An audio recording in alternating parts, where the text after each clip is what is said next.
My name is Rose Watson. I've been married for 10 years, living separately from my mother-in-law, who resides far away. Recently, I found out she had retired due to a severe backache that left her unable to work. As a result, my husband, Mark, has been sending her money every month. Hey, make sure you transfer this month's money to Mom, okay? He reminded me one evening. Of course, I won't forget, even if I forget everything else, I assured him. Thanks, that means a lot, he said with a tired smile. Mark visited his mother at least once a month, helping her with household tasks she could no longer manage. But one day, he returned from her house fuming. What the hell have you done? He snapped the moment he walked through the door. Startled by his anger, I blinked at him in confusion. I've been struggling to send my mother money, and you didn't even care, he accused. I told you to transfer $1,000 every month. I did transfer it, I protested. Then why hasn't she received it? His voice rose. Do you have any idea how hard it is to set aside that money? I've been taking extra jobs just to make sure she has enough. I swear, I sent it. Then why is she doing piecework? She's in pain, lifting heavy boxes to survive. I don't know about that, I admitted, but I transferred the money just like you asked.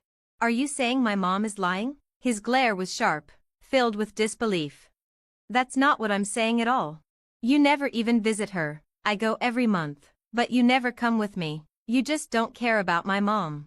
That's not true. It's far away, and I barely get time off. I don't want to spend my only break traveling. Waste your day off? It's family. Your family, I corrected him. You never visit mine, do you? That's different, he scoffed. You married into my family, I didn't marry into yours. I stared at him, stunned by his words. Did he even realize how unfair he was being? Frustrated, I turned toward the kitchen, but he followed, his accusations relentless.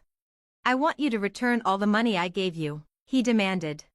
Why are you saying this? We've been married for 10 years, have I ever lied to you? Then where's the money? If I had spent it, there'd be something new in the house, but there's nothing. No clothes, no jewelry, I haven't bought a single thing. Then you must be saving it for yourself, he accused, planning to leave me. Huh? What? That's ridiculous. Is it? Maybe you've been thinking about divorce all along. Why would I do that? We have kids. I don't care, he shouted. I won't stay with someone who makes my mom suffer.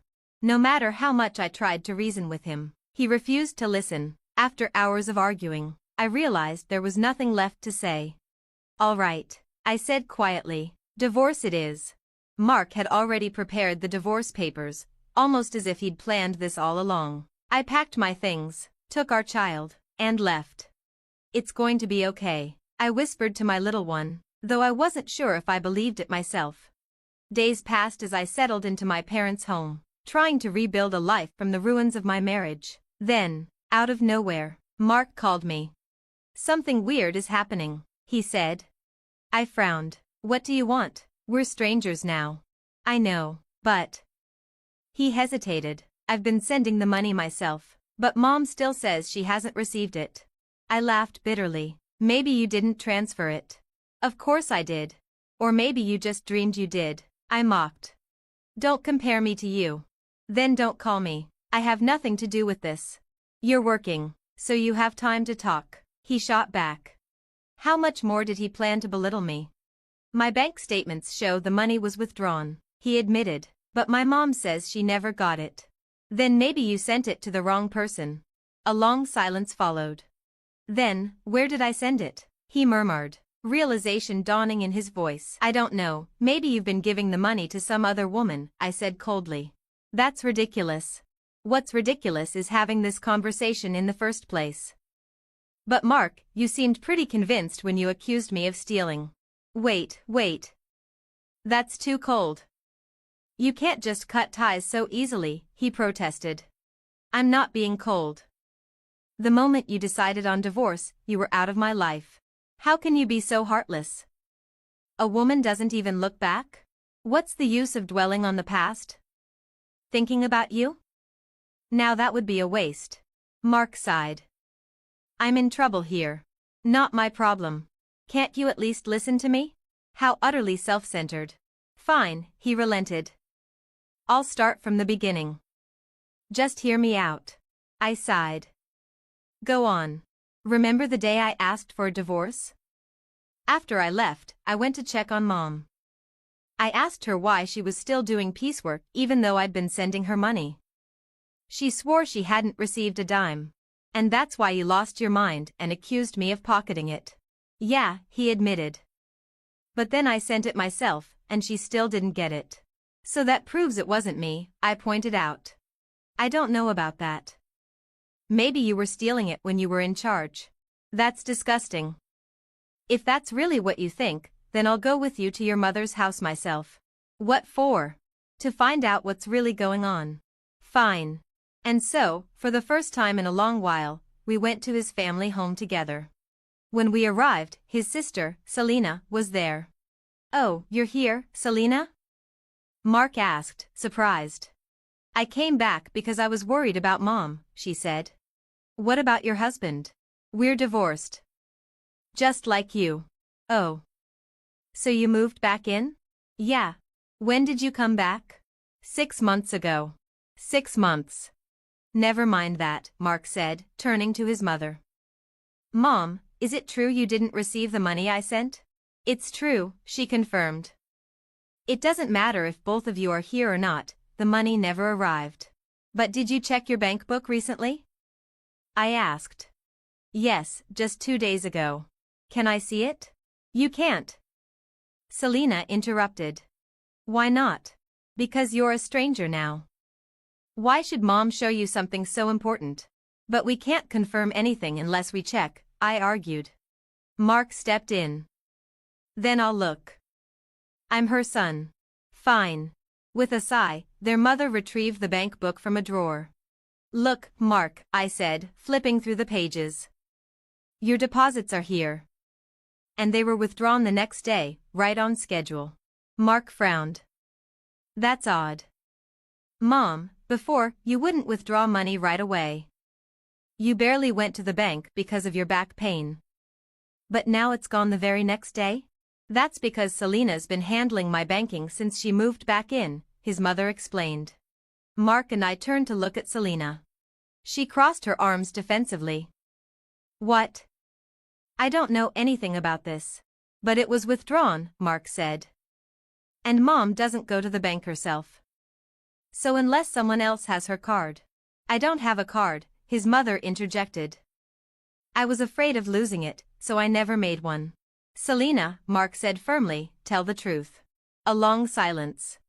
Then she sighed. All right, it was me. Mark's jaw tightened.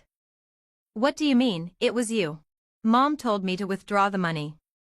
I saw the deposits every month, and I figured borrowing a little wouldn't hurt. Borrowing?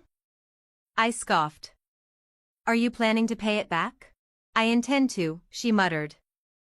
I just don't have the money right now. Why the hell would you do this? Mark demanded. I needed it, okay?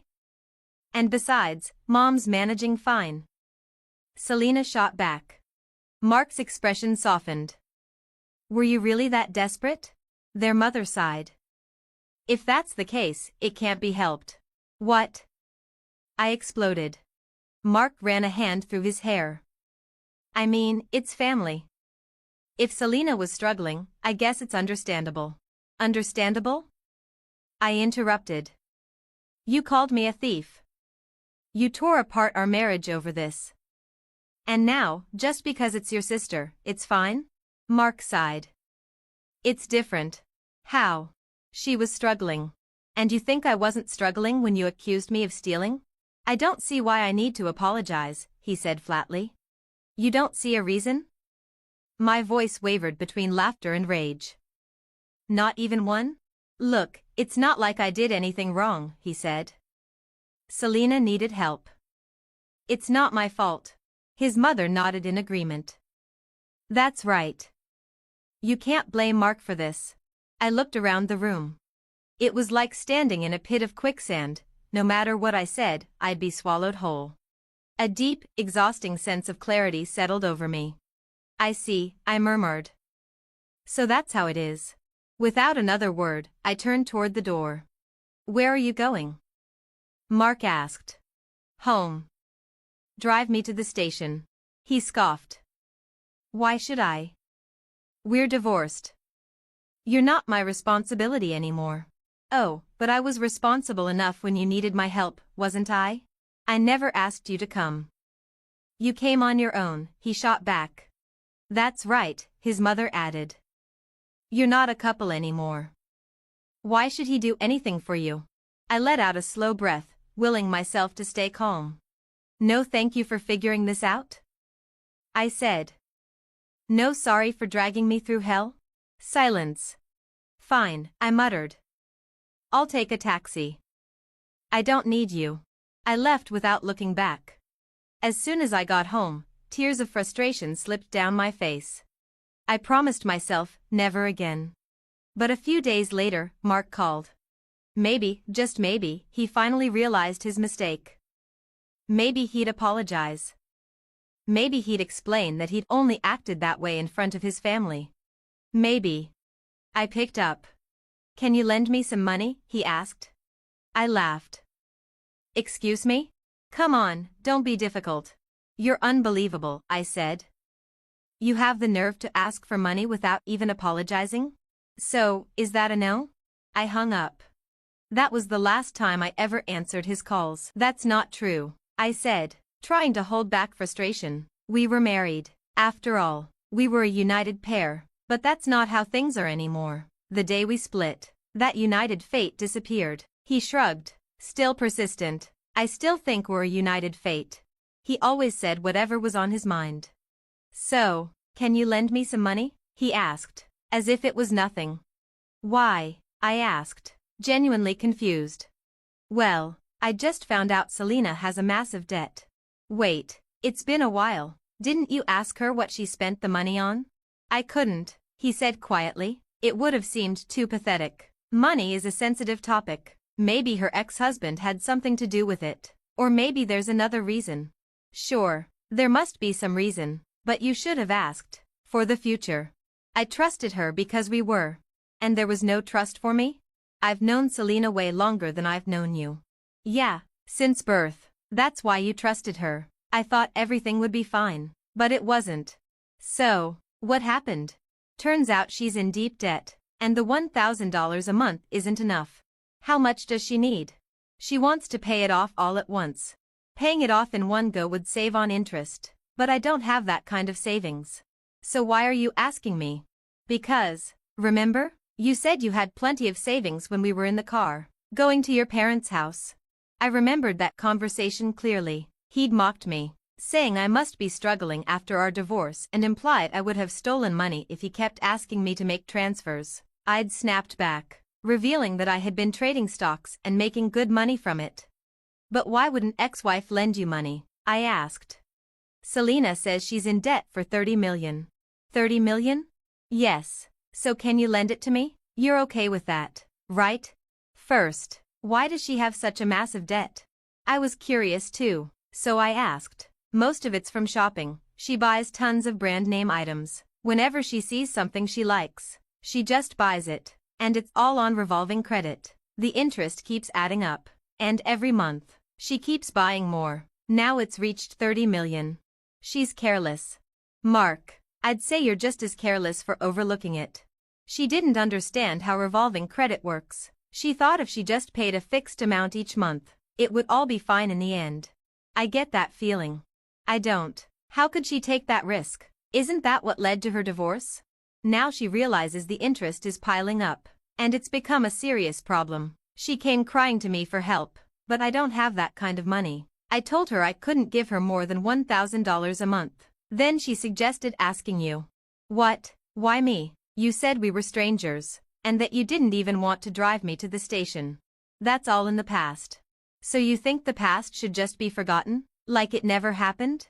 Such a selfish way of thinking. Would anyone accept that? So, you can afford to lend it, right? I do have that much saved up. Then lend it to me. I just made a lot of money in stocks recently. You know stocks are a gamble, right? Yeah, but didn't you always mock me for investing in the stock market, calling it a gamble? Did I? You said you wanted a divorce because you didn't want a wife who gambled on stocks. I said that before I knew how much you had saved. So that's why you asked me how much I had that day? You ridiculed me, and then when I mentioned I had savings, you were surprised? Yeah, I didn't expect you to have that much, but I'm glad I asked. Even then, you still dismissed it as gambling. Well, yeah, but let's not dwell on that. I was foolish, all right? Foolish? You're cruel. Now you want to borrow money I saved for our child? You're overthinking it. Our child won't need that money for a while. It's silly to save for the future right now. Money rots if you don't use it. Money rots? That's a new one. Think of it as an investment. It's like investing in me. Why would I invest in you? Just do it. Lending me the money would be the smartest choice. Fine, but if I lend you money, you won't pay it back, right? You're still sending $1,000 a month to your mom. Where would you get the money to pay me back? I'll pay you back $1,000 a month. Are you insane? At that rate, how many years will it take? Don't say that. I really regret it. Regret?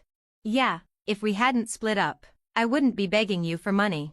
I need to ask, doesn't this seem unfair? You just want my money? No, it's not like that. We don't have love, but we can rely on each other. It feels like you're just relying on me. You're too rigid. If you think like that, you won't be happy. We could even remarry. I didn't mind being married to you. Wow, I do mind. I don't want to be with someone who can't even apologize. Fine, I apologize. Sorry, is that enough? What are you apologizing for? Tell me, in 400 characters or less, what you did wrong. I just apologized because you said so. Pathetic. Don't ever call me again. Why? I apologized. Will you remarry me? Or help me? My sister is suffering. Shut up. Go to hell. I hung up abruptly and blocked his number. A few days later, I heard through mutual friends that Mark, despite his protests, couldn't refuse Selena. He ended up borrowing money from a finance company to clear her debt, all while his mother kept pushing him to help. They assumed it was over, thinking Selena would repay them over time. But no, Selena kept shopping, charging everything on revolving credit again. Eventually, it all fell back on Mark to clean up. When they confronted her, Selena supposedly said, "I never meant to buy anything." By the time I realized it, the credit had already been processed. Mark and his mother, naively believing her, didn't do anything about it. No solutions, no hospital visits. They just chalked it up to her being sick. Meanwhile, Selena was flaunting expensive clothes and jewelry, laughing with friends. Mark is so easy to manipulate, she reportedly said. The situation spiraled. Unable to keep up with the debt, they had to sell their home. Now, Mark, his mother, and Selena were living together, barely scraping by. But, oddly enough, it seemed like Selena was the only one enjoying herself, while Mark and his mother remained blind to it. As for me, I kept making money from the stock market and now lived comfortably with my child in a spacious apartment.